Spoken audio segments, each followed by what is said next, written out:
चीन भारत को युद्ध में और अशांति में और अस्थिरता में उलझाए रखना चाहता है, क्योंकि उसके बिना फिर चीन के लिए भारत को रोकना संभव नहीं है।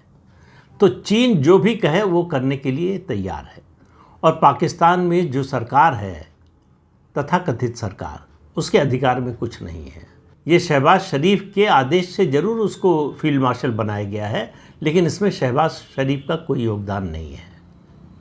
उनके सामने कोई विकल्प नहीं था। ये सेना ने तय किया, आसिम मुनीर ने तय किया है, वो फील्ड मार्शल बन गया है। एक और जनरल की बात पाकिस्तान के करना ज़रूरी है, जनरल ज़ियाउल हक। वो जनरल बने, उसके कुछ साल बाद ही पाकिस्तान के 2 टुकड़े हो गए और ईस्ट बंगाल अलग होकर बांग्लादेश के रूप में एक नया देश बना।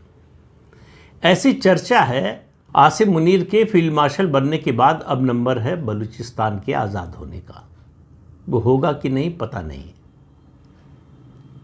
लेकिन इतना तय है कि आसिम मुनीर के रहते वो सब कुछ होगा भारत के खिलाफ जो चीन कराना चाहता है, और आसिम मुनीर के अगर साथ नहीं है तो अमेरिका उसके खिलाफ भी नहीं है। अमेरिका के राष्ट्रपति ने अपने 2 सलाहकार ऐसे नियुक्त किए हैं जिनको यूएन और अमेरिका आतंकवादी घोषित कर चुके हैं, उन पर इनाम था। वो अब अमेरिकी प्रशासन के सलाहकार होंगे।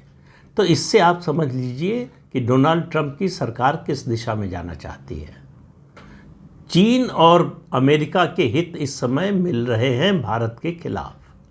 दोनों भारत की आर्थिक प्रगति को रोकना चाहते हैं। दोनों पाकिस्तान के जरिए बिचौलिया या मध्यस्थता की भूमिका निभाना चाहते हैं, जो भारत किसी हालत में न होने दे रहा है, न कभी होने देगा। इसलिए चीन ने अपनी एक कठपुतली जो है आसिम मुनीर के रूप में बिठा दी है फील्ड मार्शल बनाकर। अब सवाल यह है कि पाकिस्तान की सेना उसे कब तक बर्दाश्त करेगी, क्योंकि पाकिस्तान की सरकार के पास तो कोई अधिकार है नहीं। पाकिस्तान की सरकार कुछ कर नहीं सकती। और आसिम मुनीर के बारे में बताते हैं उसके जो करीबी लोग हैं, पाकिस्तान में जो चर्चा होती है, वो कहते हैं कि उसका सपना जो है, आसिम मुनीर की जो महत्वाकांक्षा है, वो अयूब खां और जनरल मुशर्रफ, परवेज़ मुशर्रफ की तरह से जो है राष्ट्रपति बनने की है। वो बन भी सकता है, लेकिन शर्त यह है कि उसकी सेना साथ दे उसका। वो जो अयूब खां ने किया उसी तरह का काम करना चाहता है। अयूब खां के समय में 2 काम हुए, भारत के संदर्भ की बात कर रहा हूँ।